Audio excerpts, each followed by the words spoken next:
o next year na yan? Ngayong taon, hindi ko masabi. Ayoko mag-speculate kasi kung kaya, talaga naman pipilitin nila. Pero, di ba, minsan hindi mo alam kung saan agad, kung nasaan ba yung tao. Hahanapin pa yan talaga. Pero pag ganyan nawala ka ng gumaganang passport, ang Mas tendency mali. niyan, ano ka, i-deport Oo. ka talaga. Kasi para kang undocumented alien lalabas, Mm-mm. Yusek.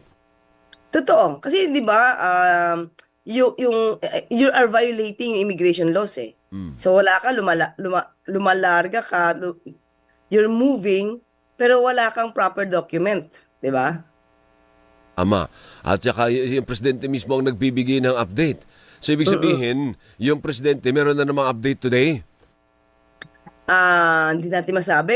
Pagka dumating agad talaga yung information sa Pangulo, right there and then, nagvi-video ang Pangulo dahil gusto niyang i-report ito sa taong bayan. Oh, pero by the way, buti na banggit mo si presidente ano. Yung damit ng presidente parang pareho din, parang naka-green din siya last time. Pareho lang ba ang damit niya o ibang green naman ito? Meron bulsa yung isa wala. Ayo. So pareho lang na green. Kaya sabi ko, Oo. nagpalit ba ang presidente? Yun pa ba yun dati? So magkaiba Mm. nga, Yusek. Hindi Magkaiba. pareho. Oh, Magkaiba. pero may ano ba yun? May purpose ba yun? Bakit green ang kulay? Kulay ng vice presidente yun ah. Kulay Pasko. Okay. Mm. Kulay Pasko. Totoo yun. Ah, So hindi naman niya ginagaya, no? Tingnan hindi, niyo ha. hindi.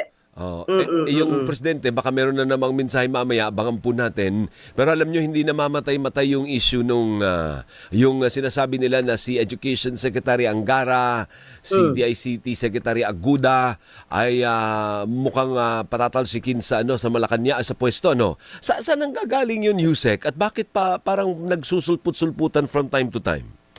Hindi ko alam actually no Alvin dahil no nakaraang araw lamang kasama namin sila. Actually ako nandun doon lamang bilang press officer. Mm. Pero sila kasi mismo ang nag-report sa Pangulo um, regarding sa connectivity Oh. na ang makikinabang ay mga kabataan. So may ganung proyekto so siguro pag ang Pangulo na rin ang mag-a-advise nito or rather magbibigay ng info Mm.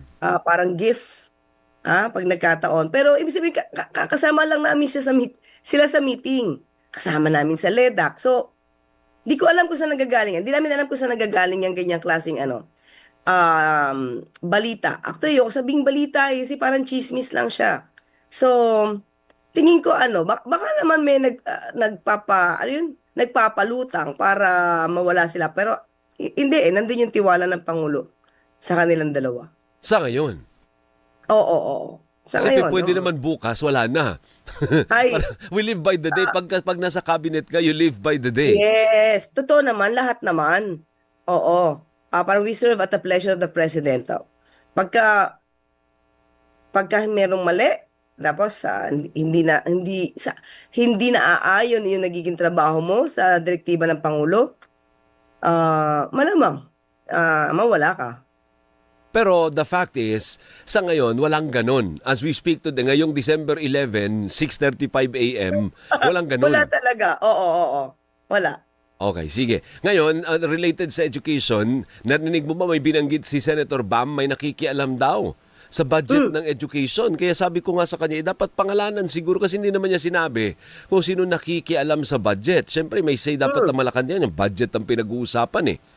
Alam niyo kasi ganito yan, tama Alvin, no? Kung may mga ganyan mga nadidinig-dinig sila or nararamdaman sila, mas magandang ipaalam to. Kasi hindi naman all-knowing ang Pangulo eh. Alam mo yon? Siyempre ang dami-dami mga issues, maraming ginagampanan ng Pangulo, maraming tinatrabaho. Pero kung may mga ganyang klase na mga alingas-ngas at hindi nakakarating sa Pangulo at meron silang impormasyon na, regarding that, mas maganda ipaalam ito sa Pangulo. Kasi baka nagtatrabaho ang Pangulo para mas maging malinis ang budget sa 2026. Tapos may iba nakikialam ng hindi niya nadidinig o nalalaman. So mas maganda ipaalam ito Kaya sa nga, Pangulo. yung item tingnan mo, ibinunyag ni Senador Bam Aquino na may nakikialam sa mahigit 1 trilyong pisong panukalang budget. para sa sektor ng edukasyon sa susunod na taon. Ano kaya ibig niya sabihing nakikialam? Talaga namang pag ikay mambabatas, talaga trabaho mo makialam sa budget, hindi huma. Alamin, oo, alamin. Oo. At Ano kaya ibig niya sabihing may nagmamaniobra na parang may mga insertion bang ibig niya sabihin?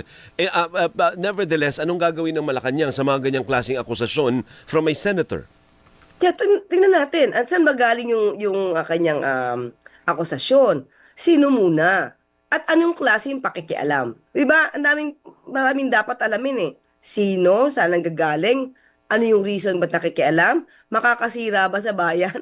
O sa programa ng DepEd o ng edukasyon, yung pangingialam? So, dapat malaman to ng Pangulo. So, dapat sabihin din ni Senator Bam, ano ibig niya sabihin? At bunyag na niya, diretso na niya, sino ba ang sinasabi mo nakikialam at anong klaseng pakikialam ang ginagawa, Yusek Claire?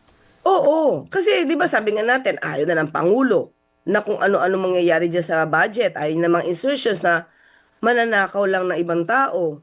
So kailangan ipaalam natin. Saka pag may mga ganitong mga impormasyon, isiwalat na agad. Yun naman yung kailangan natin ngayon. And speaking of budget, yung national budget natin mukhang unti-unting nagagahol sa oras. Kailangan maipasa yan bago mag-Christmas break, I suppose, no? Kailangan nasa Malacanang yan bago mag-Pasko. Yes, ang pangako naman nila, bago magpasko madideliver, mabibigay yung enrolled copy ng GAB. So kaya naman, December, anong petsa de peligro? December 23. Hindi ba holiday yung December 23? Ano bang petsa Naku, yun? may holiday pa pag ganyan. Teka Mukhang muna. hindi na matutulog ang Pangulo sa pag-aaral dyan. Hindi, tinitingnan ko nga yung kalendaryo eh. Hindi naman pala. Lunes pala yung, Tuesday pala yung December 22. Kaya malamang may pasok yan. Ang holiday niyan, 24, di ba? Yes. Yung 24 normally half day lang eh. Ay, paano yung 26, Yusek? Yan ba'y deklarado ng holiday? Ay, hindi ko 26 pa is a alam. Friday. Alamin natin. Kasi Ayoko magsalita, baka sabihin ko. na-sandwich siya sa 25. Yung 25, talagang holiday yan, di ba? Yes, holiday Oo. naman yung 25. Pero ang susunod na araw, Yusek, 26 Friday. Paano yun? So kung ako din na ako papasok, tatama rin na ako. Hindi ko masabi. Tingnan natin kung ano i-declare ng Pangulo. Okay. But sa budget, hindi naman kabado ang Malacanang na hindi aabot. Mukhang aabot naman, Yusek. Aabot. Kasi alam ng Pangulo, alam din naman ng Kongreso, ayaw ng Pangulo na enacted budget. So talagang pipilitin nila yan. At even si SP Tito Soto. Sinabi naman niya nakakayanin. So kakayanin yan. Okay, pero mayroon na bang, as we speak, meron na bang plano ang presidente? Meron ba siyang tatapyasan? Meron ba siyang, di ba meron yung line veto? Kung tawagin, meron na ba siyang ganon? Siguro pag nandiyan na yung enrolled bill, di pa natin masabi. Kasi yung DPWH, bawas Wala pang na raw. buy kami. Ayusin muna nila lahat, i-finalize nila. Oo. Ay, may pakiusap ba ang Malacanang sa BICAM? Kasi it appears marami pa rin yung mga unprogrammed funds na nandun. Although, syempre, di gusto din ng Malacanang na may unprogrammed funds, di ba? Kasi ang Kasi kailangan din minsan Alvin, kailangan din di ba may mga pagkakataon katulad ng kalamidad, ilang lindol ba yung tumama sa Pilipinas, ilang bagyo ba yung tumama sa Pilipinas, lahat yan ang bigay ng ayuda ng Pangulo. So may mga pagkakataon na may ganun situation na kailangan din yung unprogrammed appropriations. Hindi para nakawi, kundi sa mga ganitong klase mga sitwasyon. Ay, hindi ba yung may President's Fund pa siya, Yusek? Iba pa ba yun? Oo. Di ba may pera Iba din pa siya yun. doon? Iba pa yun. Oh. Kaya minsan may nagagaling mismo from the Office of the President yung pondong ibinibigay. Iba pa yung mga ibang tulong na pwedeng ibigay sa mga kababayan natin. Kasi dapat talaga, kaya nga natatandaan natin, hihingi ba tayo ng tulong sa ibang bansa regarding dito sa mga calamities? Ang sabi ng Pangulo, hindi kailangan. May pondo pa tayo. Doon naman kasi nanggagaling yung iba. Okay. Yusek Claire, huwag ka muna umalis. May tanong pa ako tungkol sa ICI at saka sa biyahe ng Pangulo at saka sa priority. May flash report lang ako. Alam mo naman ito. Wait lang DZMM Radyo Patrol Flash Report. My flash report mula kay Trish Salindo. Go, Trish!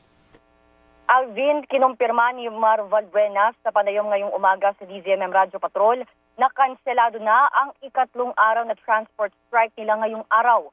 Ito'y matapos na magkaroon ng dialogo ang hanay ng Manibela sa LTO, LTFRB at DOTR kung saan ipinangako umano ng mga ahensya na ilalabas ang mga jeepney, plaka, driver's license sa mga apektadong operator ngayong hapon.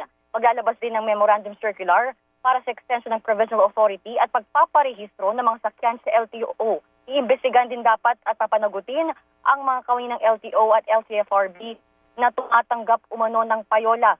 Inaasahan, Alvin, na hanggang sa Miyerkules ng susunod na linggo ay maiproseso na yung mga registration at kung sakali man anya na hindi nila o hindi tumupad itong mga opisyal ay posibleng magkasamuli sila ng protesta sa susunod na linggo o bago matapos ang taon. At yan ang balitang kumpirmado, sigurado. Ito ang Radyo Patrol, Tris Salindo, DZMM. DZMM Radyo Patrol Flash Reports. O yun, Yusek Claire. Tinapos na naman ni Bella yung kanilang tigil pasada. O di matutuwa Malacanang yan.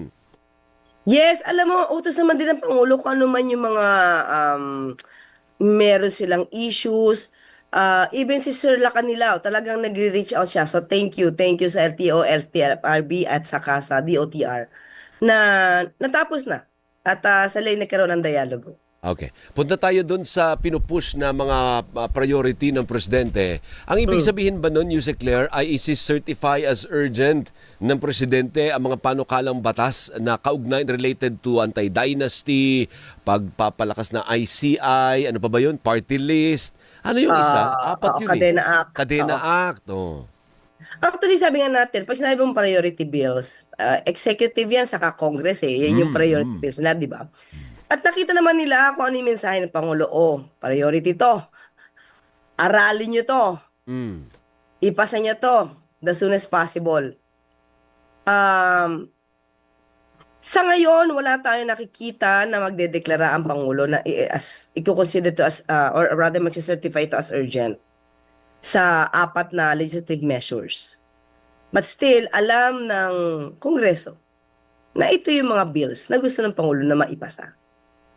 At dapat aralin. Hindi pwede nagmamadali. Tapos, hindi naman, hindi naluto ng tama. Di ba? Baka pag nakumpara natin to sa flood control project, dahil sa sobrang bilis, baka maging substandard na dating. Parang flood control project. Hindi, ayaw ng Pangulo ng ganon. Natatandaan mo ba yung Magna Carta for seafarers, Filipino seafarers? Alam ko na certify siya as urgent eh. Pero di ba hindi naman siya agad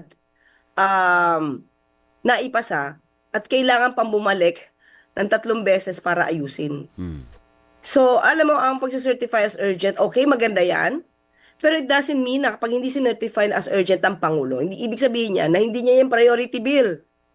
Di ba? Kaya niya sinabi, kaya nga na binalita na ito yung 4 na priority bills.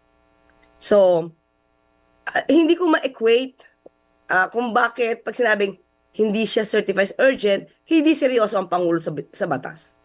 Hindi ko makita yung relasyon. Kasi may mga pagkakataon na ang isang bill kailangang busisiing mabuti para tama ang pagkamada. Para hindi na pabalik-balik, hindi i-veto, hindi magkakaroon ng question.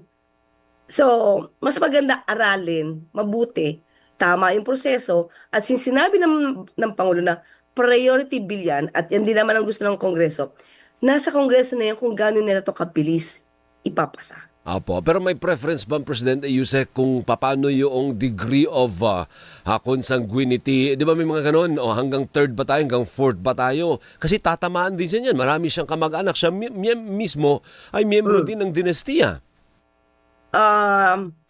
Sa nakikita natin kasi, di ba, aralin kasi ng Pangulo yung version nakikita sa ngayon na version is up to 2nd degree. Consanguinity and affinity. Yung 2nd degree abot na sa pinsan. 4th yun 4th pa ba yung 4th pinsan? degree yun So magkapatid. Magkapatid. Hanggang magkapatid, mag-ina. Mag-ina. Ayun. Asawa. Mag-asawa. Yun. So, ang magpinsan pwede. Magpinsan, pwede. Magpamangkin pwede kasi fourth na yun. Oo. Third. Ang uncle is third eh. Oh, okay. So, ang gusto ng So, presidente kaya hanggang ang second. gusto ng Pangulo is aralin. Mabuti ito. At alam nyo kasi maraming tatamaan dito na ang sasabihin nila ay, we have the right to be voted upon. This is a democratic country. Gusto namin tumakbo. We want to serve. So, tingin ko dapat yun ang aralin. Kasi para kahit tamaan siya, pwedeng ipakita na, teka lang, may kamag-anak ka naman tumatakbo eh. Di ba? O may kamag-anak ka pang incumbent eh. So, hindi mo kailangan tumakbo dahil yung asawa mo, incumbent, you can serve. Yeah. Di ba? Not as a public servant, but as a wife. Yeah. Di ba? Pwede ka nang tumulong sa asawa mo, pwede kang tumulong sa kapatid mo, or pwede kang tumulong sa tatay mo. May mga ganon, di ba? So, dapat talaga aralin eh. Para maipasa. Pagka naging komplikado to, baka nga hindi pa mas mapasa. Kaya ang gusto ng Pangulo, aralin to, yung tama, para pagka naipasa yan, pagka napunta na sa Pangulo, at nakita naman ng taong bayan na okay ito, hindi na magiging questionable. Okay. I have 3 minutes left. Punta natin yung biyahe ni Congressman Paulo Duterte.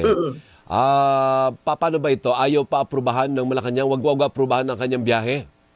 Hindi, walang responsibilidad ang Pangulo sa mga congressmen. So, kung gusto lang bumiyahe, biyahe sila. Wala. Pero Pangulo. may question ba kayo doon kung bakit ganun kahaba ang kanyang biyahe at ang daming bansang gusto niyang puntahan? O bahala siya sa buhay niya kung saan niya gustong pumunta, go siya doon? Kung yung vice presidente nga eh, kung saan pumupunta, hindi naman kino-question eh. Kasi may freedom of movement sila. So, hindi naman yan papakialaman ng Pangulo. Huwag lang merong kaso. 'Di ba? Huwag lang merong kaso na maaari ang reason mo para umalis ng bansa, tumakas. Although still, pag wala pa rin naman na all departure order o warrant of arrest, hindi mo pa rin naman yan mapipigil. So just to be clear, hindi niyo pinipigil ang biyahe. Ang posisyon ng Malacanang, bahala ka. Gusto mong bumiyahe as long as may permit ka from the superior. Kasi ang superior nila lalabas, yung speaker eh. Speaker, oo. Yes, oo, malaki na siya. Saka sabi nga natin, may kawalan ba kung siya mababiyahe ng 2 months? More than 2 months? Ginawa niya na yan noong March 2025. Ganyan din. Same countries. Kung ano yung nakalista doon sa dati niya, na travel authority, yun din yung ginawa niya dito sa pangalawa niyang paghingi ng travel authority. Imagine mo, 2 beses siyang magbibiyahe, world tour nga ang tawag, in just a year, at gamit ang kanyang sariling pera di umano. So, talagang can afford sila to do that. So, yayamanin. Diba? And speaking of biyahe, nagtataka lang tayo, Alvin, dagdag ko lang ng konti. Di ba ang dating Pangulong Duterte, sabi niya wala siyang pera pambiyahe. Nung nagkakaroon ng hearing, wala siyang pera pambiyahe from Davao to Manila dahil sa wala siyang pera. At very costly sa kanya ang magbiyahe from Davao to Manila. Nung nagkakaroon ng hearing, remember that? So, parang nakakataka kasi yung mga anak pala niya, kaya naman pala mag-world tour twice in a year. Kanya-kanyang buhay na rin sila. Baka ito naman yumaman na. Ganun. Pero di ba, they can help naman their father if ever. Yun lang yung issue, di ba? Anyway, speaking of biyahe, one last question. May biyahe ba ang Pangulo sa holiday season ngayon o dito lang siya sa Pilipinas for Christmas and New Year? Sa Pilipinas lang. Kung ipapasa naman nila yung enroll bill ng 23, mukha nga wala ng tulugan, makapagbiyahe pa kaya. Tingin ko ayusin ng Pangulo yung trabaho. Kahit Pasko, magtatrabaho pa rin. Trabaho, hindi bakasyon ang gagawin ng Pangulo. Para nagpaparinig ka. Ay, ganun ba? Hindi, siguro may time naman, baka naman pag Christmas mismo, baka mag-break ang Pangulo, of course. Pero trabaho to, kasi kailangan tapusin yung budget eh. Working break. Oo. Sige, Sir Claire. Thank you. Ikaw, saan ka? Alis ka rin? Babiyahe ka rin? Medyo. Si Yusek Claire pala ang babiyahe. Make sure na nakapag-leave ka, Yusek. Minsan, kailangan ng break. Make sure na nakapagpaalam ka. Oo naman. Kailangan. Thank you. Maraming salamat, Yusek. Merry Christmas po. Thank you, Alvin. Thank you sa ating mga kababayan. Mabuhay si Undersecretary Claire Castro ng Presidential Communications Office. Ay, teka muna, kailangan kong mag-break ha. May time check pa ba ako? Parang hindi pa ako nagta-time check. Nako, 6:51.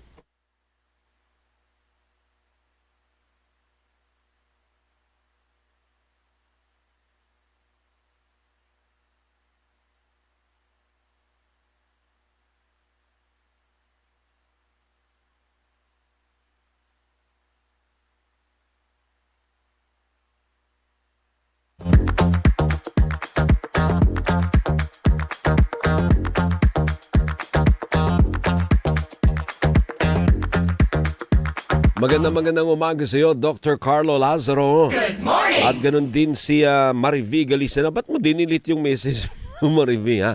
Naghanap kami ng mga taga-mall. Nakakatuwa o nakakataka. Yung mga kaibigan namin, lahat nag-retire na. Wala na sa mga bata pa yun, ha? Oh, nag-retire na. Ang aga mag-retire, ano? Kaya wala na kami makausap tuloy. Yung mga friendship namin, wala na sumasagot kasi sinisisi sila ng MMDA. Sabi ng MMDA, dapat daw bawasan yung mall sale. Mall sale ba yon, sabi? Oh, bawasan daw. Oh, hindi na nga ano yan eh. 29 years na ba si Yeng? Oh, ng Ayala, no? Oo, magandang umaga po sa mga taga-Ayala. Hindi, Yeng, ako nga 33, nandito pa rin ako. 33 years na ako sa ABS-CBN. Jet Mariano Capiz, magandang umaga sa iyo. Oy, Jet, may mga prutas pala ako doon.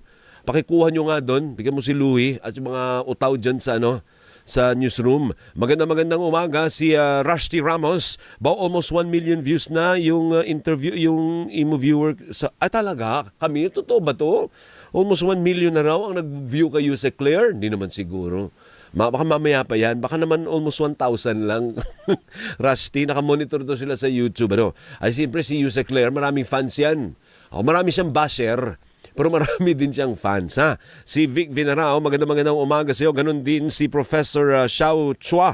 Happy birthday, Kuya Empoy. Greetings from Professor Xiao and Mai. Ayan, magandang umaga po. Richard Merck, sabi niya, idol, hanga ako kay Attorney Claire, totoong tao. Sabi ni ni Richard Merck. At si Ana Bustamante Calomarde, siguro magaling kang kumanta, maganda ang boses mo. Ako hindi sintonado po ako. Teka, hindi mo ako mapapakanta hanggat hindi ako lasing. Kailangan lasing na lasing ako bago ako kakanta. Teka muna. Marami pa po istorya sa pagbabalik ng Gising Pilipinas Energy Thursday na! Boses na gigising sa umaga. Alvin El Chico. Gising Pilipinas. Ako si Radyo Patrol Robert Pano. Ngayon, ang kinocover ko, Senate of the Philippines. Lahat ng mga panukalang batas na isinusulong doon, syempre kailangan mong pag-aralan to raise questions doon sa mga lawmakers natin kung tama ba, ito ba talaga yung pakinabang ng panukala batas ninyo na yan at direkta ba makikinabang ang taong bayan dyan. Ibibigay natin yung mga balita na dapat alam nila. DZMM Radyo Patrol sa Istrenta. Una sa balita, una sa public service. Ang pagrespeto, mahalaga. Ang paggamit ng po, opo, at pagmamano ay timeless. Walang expiration date yan at hindi yan nababago sa kahit na anong henerasyon. Kailangan sa bawat pag-usad ng panahon, naririyan pa rin ang respeto.